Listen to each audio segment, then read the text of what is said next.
Competitive exam में बहुत सारे प्रश्न जो है वो पूछे जाते हैं। हालांकि वो प्रश्न तो हल्के होते हैं, लेकिन बेसिक नॉलेज नहीं होने के कारण जो स्टूडेंट है ऐसे प्रश्नों को हल नहीं कर पाते हैं। आज हम ऐसे ही दो प्रश्नों को हल करने वाले हैं। तो आइए बिना देर किए हम देखें कि किस प्रकार के प्रश्न जो है वह कॉम्पिटिटिव एग्जाम में पूछे जाते हैं। तो जैसा कि आप देख रहे हैं, ये जो आपके सामने आपकी स्क्रीन पे जो प्रश्न दिखाई दे रहा है, यह जो प्रश्न है वह आरआरबी ग्रुप डी में 18/9/2000 को फर्स्ट शिफ्ट में पूछा गया था। तो प्रश्न हमारा है कि 987x54 संख्या के लिए दिए गए विकल्पों में अनुपस्थित अंक x चुने ताकि संख्या 6 से पूर्ण विभाजित हो। यानी इस प्रश्न में यह कहा जा रहा है कि यहाँ पे एक संख्या दी गई है जिसमें एक अंक का मान जो है वो x दिया गया है और इसी x का मान हमें निम्न में से सही ऑप्शन को चूज करना है ताकि यह जो संख्या है वह 6 से पूर्ण विभाजित हो जाए। तो जैसा कि यहाँ पे संख्या दी गई है, तो कोई भी संख्या 6 से तभी विभाजित होगी जब उनके अंकों का योगफल 3 का गुणज हो। 3 का गुणज का मतलब होता क्या है? तो 3 का गुणज का मतलब होता है वह संख्या जो 3 से विभाजित हो जाए, अर्थात 3 से वह पूरी जो है वो कट जाए। जैसे कि 3 का गुणज हम ले सकते हैं 3, 6, 9, 12, 15, 18, 21, 24। तो ऐसे नंबर 3 से जो है वो विभाजित है। तो उसी प्रकार से यहाँ पे जो नंबर दिए गए हैं उनके अंकों का योगफल हमें पहले निकालना है और फिर देखना है कि वो 3 से विभाजित है या नहीं। तो संख्या में पहला जो अंक है वो है 9 + 8 + 7 + x + 5 + 4। ठीक है, तो x को छोड़ करके सभी संख्या को पहले हम क्या करेंगे, जोड़ेंगे। तो आइए जोड़ते हैं। तो 9 और 8 हो गया 17, 17 और 7 24, 24 5 29 और 29 और 4 33।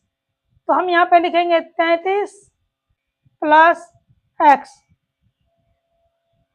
अगर x का मान हम यहाँ पे 0 बढ़ा देते हैं तो यह जो 33 यानी जो 33 है वह 3 से विभाजित है, लेकिन x का मान हमारा 0 यहाँ पे ऑप्शन में नहीं दिया गया है, इसलिए x का मान जो है वो 0 नहीं होगा। लेकिन 33 के बाद कौन सी संख्या है जो 3 से विभाजित होगी? तो वह संख्या है 36। तो 36 लाने के लिए हमें x का मान कितना रखना पड़ेगा? तो x का मान रखना पड़ेगा हमें 3, तो यानी 33 + 3 यानी कि 36, जो कि 3 से विभाजित है, यानी 3 का गुणज है। इसका मतलब ये हो गया कि x का मान कितना हो जाएगा? हो जाएगा 3। ठीक है, आइए हम दूसरे प्रश्न की ओर बढ़ते हैं। तो दूसरा प्रश्न हमारा है कि वह छोटी से छोटी संख्या ज्ञात कीजिए जिसको 1456 में जोड़ने पर यह 6, 5, 3 और 4 से पूर्णतः विभाजित हो जाती है। यह भी प्रश्न जो है 2017 में शिफ्ट 1 में यानी कि फर्स्ट शिफ्ट में पूछा गया था। तो 1456 में हम क्या जोड़ें? पहला ऑप्शन है 6, दूसरा ऑप्शन है 44, तीसरा ऑप्शन है 61 और चौथा ऑप्शन है 16।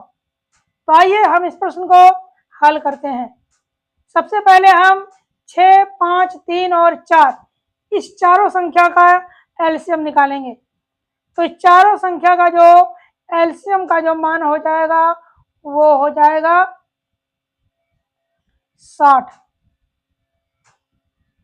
60 क्यों हो जाएगा? क्योंकि 60 जो है 6, 5, 3 और 4 से पूर्ण रूप से विभाजित है।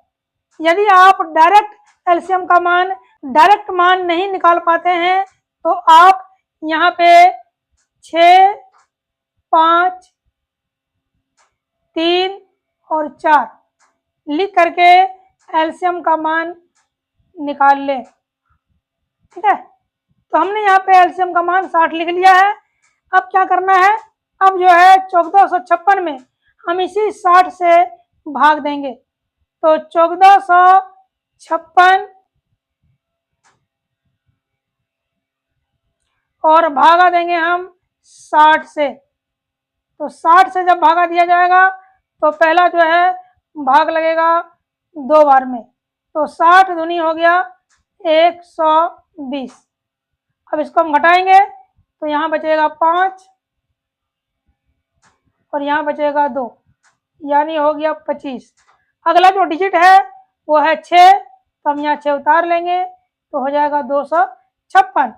फिर हम 60 से भागा देंगे तो भाग लगेगा 4 बार में, यानी 6 चौक 24 यानी 240। तो हमारा जो शेषफल का मान हम बचेगा वो बचेगा 16। तो क्या हमारा आंसर 16 होगा? नहीं, हमारा आंसर 16 नहीं होगा, क्योंकि यहाँ पर क्या बोला जा रहा है कि 1456 में क्या जोड़ दें।